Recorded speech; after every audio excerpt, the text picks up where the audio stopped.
Hello lovely viewers, you are most welcome to our channel Poetry Online. In this video, we shall be discussing Act 2 of The Son of Umbele by Bill Marshall. Kindly subscribe to our channel and press the bell icon to get updates on all our new videos. Once again, let us assure you of a very interesting discussion. Get ready for this lesson. Act 2 begins with Smako anxiously waiting for Duella and Joshua to return from the sea. This act delves into the relationship between Joshua and Duella and exposes us more to Smako's family. Act 2 makes available the various sacrifices each member of Smako's family has made and how Joshua has made a woman out of Duella. This act begins with Smako waiting for Joshua and Duella to return from the seaside. This causes tension and heightens the misery and gloom which pervades this tragedy.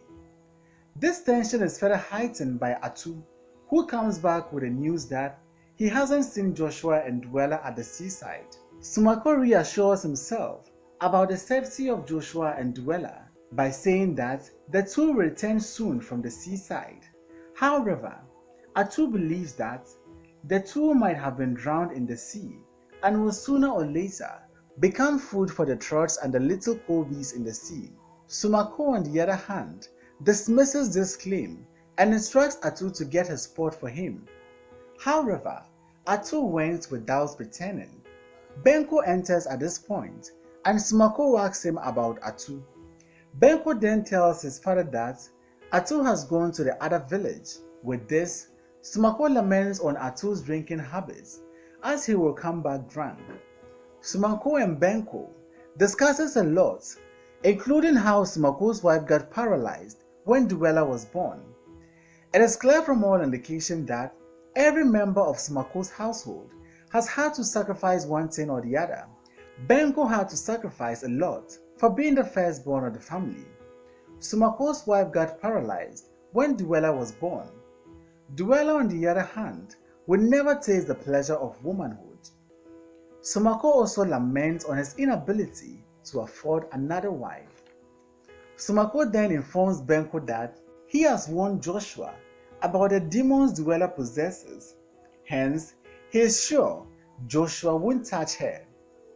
But Benko is still not convinced, since Joshua thinks the talk of Duella possessing demons is just primitive and nonsensical. Smako at this point declares that he has done his part by warning Joshua to stay away from Duella. He adds that if Joshua does contrary to his warning, then Joshua will have himself to blame. Smako leaves the stage to attend to his sick wife. Just then, Atu comes on stage, slightly drunk, as the father had predicted. Brother Benko sent Atu on an errand. However, the purpose of sending him on that errand is somewhat ambiguous, as they don't reveal the full details of what Atu was sent to do. Atu quickly and repeatedly informs Benko that the money he gave him to run the errand was not enough and that he had to add his own money. Atu reports that the man says Benko won't have to wait long enough to regain all that he has lost in the accident.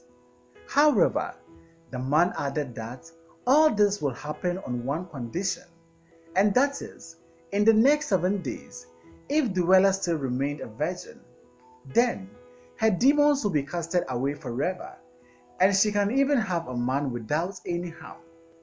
Another interesting thing that catches readers' attention is the question Benko asks his father, Smako. Father, what is the third end? Smako replies by saying that it is only a proverb. The curious mind finds the third end. However, further utterances by Smako reveals that there is a third end after all.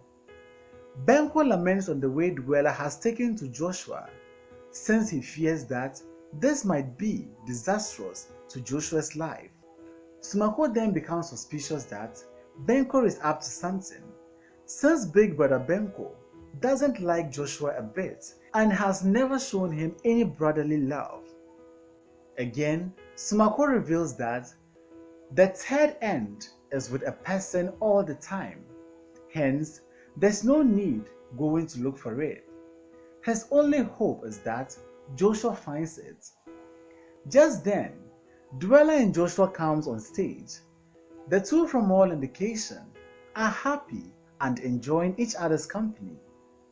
Benko, on the other hand, scans his sister thoroughly to make sure she is still a virgin. He even asks funny questions like, "Dweller, there's sand on your head." Dweller's reply makes this scene a funny one. She replies by saying that there's plenty more of sand on the beach, and that's where she has been. Further utterances from Benko only attract sarcastic answers from Dweller, who seems to have found some new confidence to defend herself. Dweller has for a long time now taken wholesale everything that comes from her family. However, with her encounter with Joshua, everything is about to change. Dweller, after meeting Joshua, now believes that she carries no cares or any demon. Joshua shows love to Dweller, and Dweller reciprocates this love. She also shows a sense of appreciation when Joshua praises her. Dweller, for a long time now, has been treated like an outcast by her family members, but now she is in love with Joshua, something the family does not expect to happen. Not only that, Dweller informs her father that Joshua has made a woman out of her.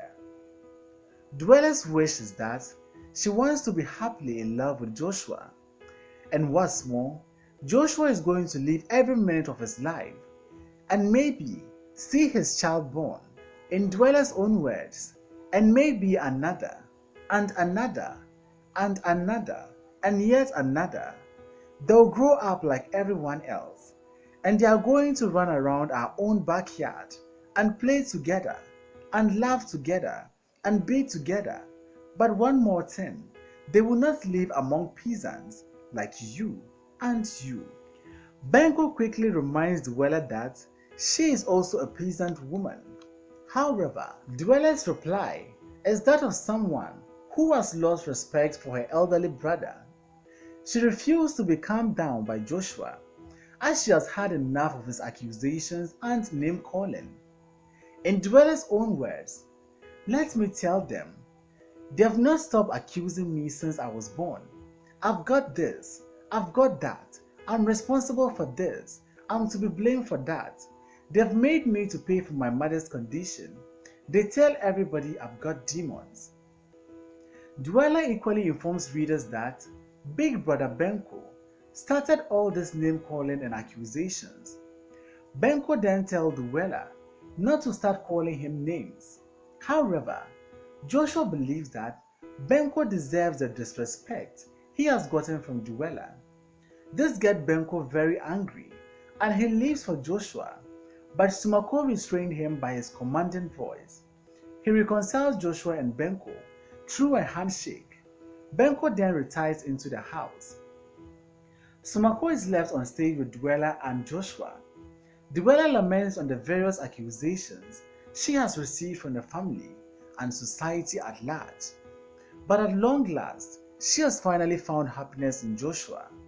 She feels like running around the village shouting, "This is Dweller, the new flower, the complete woman, the new spirit." But I shall not do so, she says. The peasants will not understand me. They will think I'm mad. They will say, "Dweller has gone around the village. Let's take her to the madhouse." I don't want them to take me to the madhouse, so I'll be calm and enjoy my fulfillment. Sumako at this point expresses happiness in his daughter's newfound happiness. He says, "I'm happy for you, child." Sumako then exits the stage after a series of utterances, leaving Joshua and Dweller alone on stage. The two continue with their sweet love talks until someone threw Joshua's marks on the stage. Joshua picks it up and tells Dweller that Mother doesn't like me staying up late. However, Dweller tells him to wait a little bit longer since Ziki is yet to return from his woman's place. Dweller then informs the audience and readers on how close she is with her brother Ziki. She tells us that Ziki practically tells her everything. The two of them share so many in common, which makes them closer than her other brothers. However, it is past midnight and Ziki hasn't returned from his woman's place. Just then, they heard a guitar music from a distance, and Dwella guesses right that this is her brother Ziki. Ziki comes on stage, but his mood contrasts sharply with how Dwella described him to Joshua. Ziki looks gloom and listless. He stopped playing the guitar and is just standing there staring at Joshua and Dwella. It is clear from all indication that all is not well with Ziki. But what could this be? Readers are informed that Ziki has lost his precious woman. When asked what happened, Ziki says she took food to her brothers in the field. They look after sheep there, so she takes them their meal each day. Today, when she got there, one small lamb got frightened and fled into the bush. I don't know why the lamb got scared of her, but he ran into the bush, so they all went after it.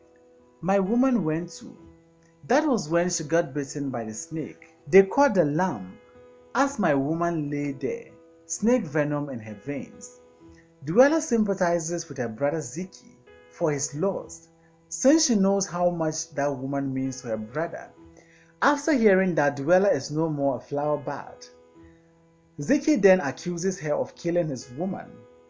He believes that since Dwella has got Susumboni, then she shouldn't be violated and no man should make a woman out of her. But the narrative today is different, since she is no longer a flower bud.